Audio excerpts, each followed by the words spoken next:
Kisaan ilmoittautui 73 ajajaa, eilen heistä paikalle ilmaantui katsastukseen 58. Kansakuntia on 1,5 ja pyörämerkkejä 4. Karsintojen perusteella varsinaisesta kilpailusta pudotettiin parisenkymmentä, jotta lähtöpuomin taakse saataisiin 40 ajajaa. Ja tuolla lähtöpuomin takana ovatkin ja samanaikaisesti rullaavat nuo tärkeät kovat numerot tuossa. Lähtölistasta kannattaa poimia viime vuoden maailmanmestari numero 1 Eric Gebors, numero 2 Kurt Nicole, numero 3 David Toop, joka jakaa MM-pistetilanteen kärkipaikan Geborsin kanssa. Suomalaisittain voimme katsoa numero 6 Kurt Ljungqvistia, joka MM-taulukossa tällä hetkellä on 19.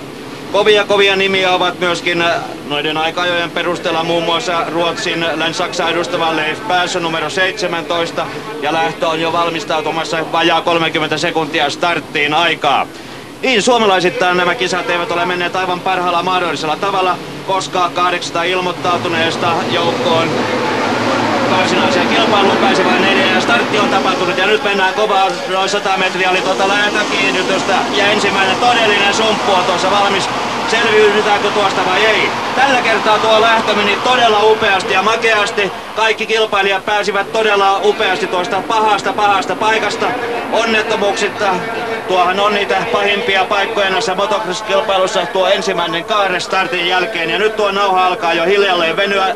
40 kilpailijaa on tuolla radalla, jonka pituus on 2060 metriä ja kärkipaikalla on tällä hetkellä numero 76, Hollannin Leo Combe, joka on todellinen yllätysnimi. Kakkosena hänen perässään on numero 4, hollantilainen kuljettaja niin ikään Kees van der Ven.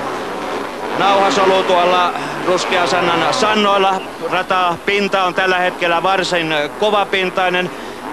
Se parani eilisen vesisateen ansiosta kovasti ja vähän vettä on jouduttu tänäänkin siihen ruiskuttelemaan. Yleisesti ottaen radan pinta on varsin kuiva ja ajajat säilyvät ilmeisesti melko tavalla tunnistettavina. Tämä ruskeasanan kilpailu kilpaillaan todellakin jo 26. kerran ja se on todella merkittävä asia. Joka kerta kansainväliset huiput ovat täällä mukana ja tuossa kuvassamme näkyy juuri numero 2. Hän on Kurt Nicole, joka on MM-taulukossa tällä hetkellä 3. Hän on todella varteenotettava englantilainen kuljettaja, ajaa Kawasaki-pyörää ja onkin MM-taulukossa paras Kawasaki.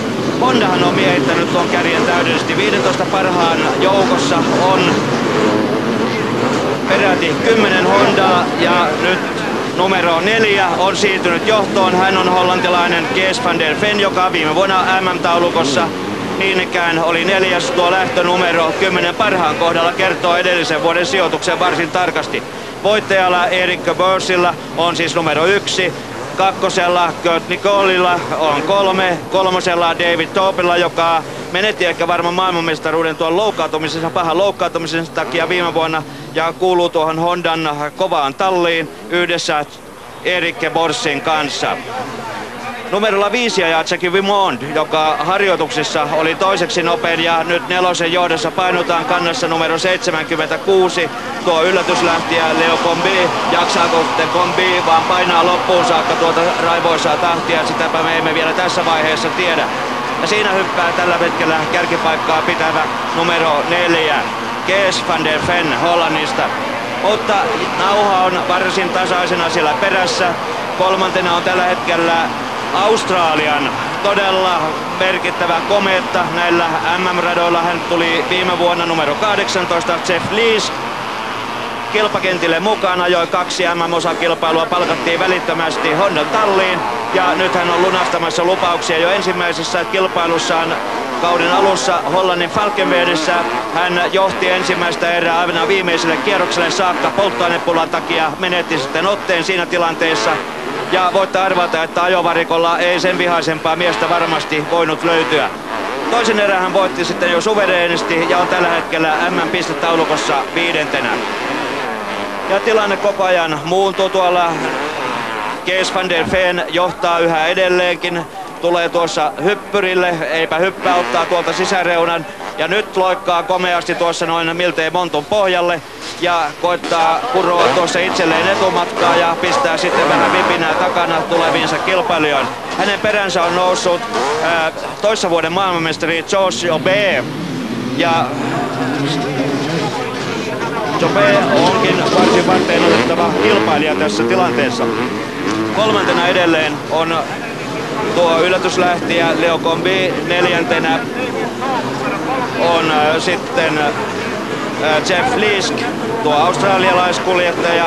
Hänen takanaan Ranskan Jackie Vimond, jonka veli Christian karsiuntuu näissä karsitajoissa pois, mutta perheen kunnia on kyllä edustettuna varsin voimallisella ajolla. Ja tällä hetkellä, kun 40 minuuttia on täyttymässä ja sen jälkeen ajetaan vielä 2 täyttä kierrosta, on tilanne yhä edelleen se, että numero 4. Hollannin Kees van der Ven on kiitämässä kohti ensimmäistä ruskeasenan voittoa. Hän liittyy noin voittajien luetteloihin, jos selviää kunnialla maalin saakka. George Jobé, vuoden 1987 maailmanmestari, on häntä ahdistellut kyllä kovasti, mutta koko ajan hän on hallinnut tuon tilanteen. Hän on pystynyt löytämään ne ajolinjat, ja kun tuossa nyt on ohitettu jo kierroksella erinäisiä kilpailijoita, hän on löytänyt aina sopivan paikan, ei jäänyt mihinkään pahaan ruuhkaan kiinni, ja Jobé on ehkä noin 15-20 metrin päässä. Ja hänestä 10-15 metriä Australian numero 18 Jeff Lisk. Ja tässä hollantilainen on lähtemässä, kun tuo aika täyttyy 2 viimeiselle kierrokselle. Tulee juuri tuohon maalivaatteen alla. Ja nyt 2 viimeistä kierrosta ovat alkaneet, ja siinä painaa sitten tuo paha ahdistaja, vanha kunnon taistelija George Jobé. Hän yrittää tietysti täällä 2 viimeisellä kierroksella kaikensa. Niin, Ruskaosannollahan on ollut todellakin paljon voittajia. Erik Bors menetti tässä hetki sitten 4-5 minuuttia sitten pelin. Hän oli noussut peräti 17 sijalta aina 6. mutta tuossa maalihyppyrin jälkeen kelahti nurin ja menetti ainakin tässä erässä pelin. Ja kun aikaisemmin jo totesin, että hän on voittanut 6 ajamastaan erästä 5, niin nyt tuo tilanne hänen kohdaltaan kyllä pahasti heikkeni. Joskus Ljungqvist on voittanut täällä Ruskaosannolla, jos suomalaisia kilpailijoita ajetaan. Se tapahtui vuonna 1987, mutta tänään Kurrella on ollut todellista epäonnea.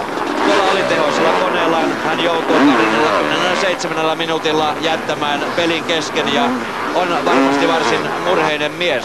Me kuulemme häntä kyllä parhaassa tapauksessa tuossa erien väliajalla. Kovia suuria voittajanimiä ovat myöskin André Malherbe, joka kolmikertaisena maailmanmestarina voitti täällä muun muassa vuosina 1985 ja 1983. Ja suomalaisvoittajia, jos ajatellaan, niin Ruskeasenan kulta-aikaa tietysti on ollut myöskin tuo 1970-luvun loppupuoli. Heikki Mikkola on voittanut täällä muun muassa 1977 molemmat erät, ja vuotta myöhemmin niin ikään hän oli hallitsevana maailmanmestarina, se kova sana. Ja jos ajatellaan sitten noiden muiden suomalaisten sijoitusta tällä hetkellä, niin Arto Panttila oli parhaimmillaan jo 17, menetti sitten hieman otteettaan, on tällä hetkellä 18, ja Jaakko Ecker on 21, kun nuo ratkaisun hetket alkavat olla todella käsissä.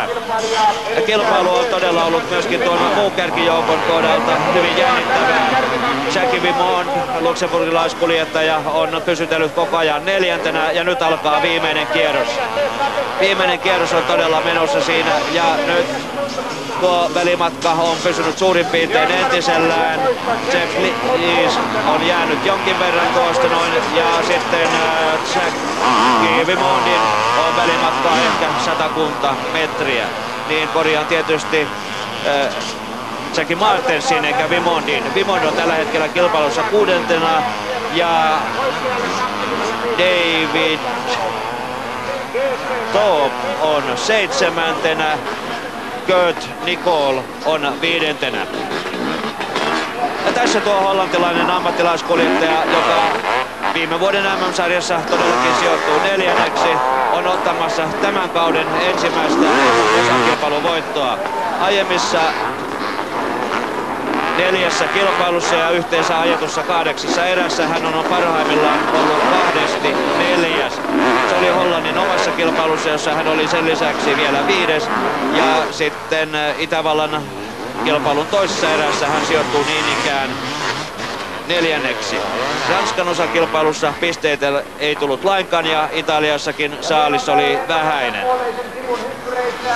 Kees van der Ven todella upeassa vauhdissa.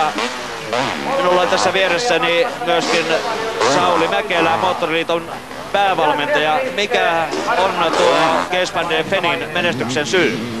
Keessihän on hyvä hiekkakunki ollut aina ja sanoisin, että sellainen pieni epäonni on pitänyt Keessin siitä pois, ettei ruskeasana erävoittoon tullut. Ja mä tuossa aamulla juttelin Keessin kanssa, että ei hän oikein tiedä mistä se johtuu, että rata sopii hänelle erittäin hyvin ja hänen mielestään hän pystyy täällä voittamaan ja todennäköisesti tekee nyt niin. Mikä arvetta olevan sitten tuon Erik Borsin epäonnistumisen? No Erkki oli tuon lähtö niin surkea, 17 ja tää on niin kova luokka, että ei täältä nousta sillä lailla. Et Erkki oli hyvin 6. jo tossa ja sitten nurin tuossa maaliluona oikein pahasti ja ilmat pois ja nyt hän on tällä hetkellä 13. Niin hän jatkaa edelleenkin tuota kilpailua, kyllä, mutta parhaista pisteistä hän ei ole enää kamppailemassa ja kovinkaan kauan enää ei tarvitse odottaa, kun voittaja saapuu maaliin. Numero 4, Kees van der Ven. Hän on voittajana, siinä lippuu, heilahtaa voiton merkiksi. Ja nyt on kunniataulun aika, joka kertoo myöskin tämän motocrossin pistelaskusysteemin. Voittaja saa 20 pistettä erästä, kakkoseksi sijoittunut 17, kolmanneksi sijoittunut Sepp Liesk saa 15 pistettä, Jackie Martens 13, Kurt Nicol 11, Jackie Vimont 10. Kaiken kaikkiaan 15 parhaalle annetaan eräpisteitä.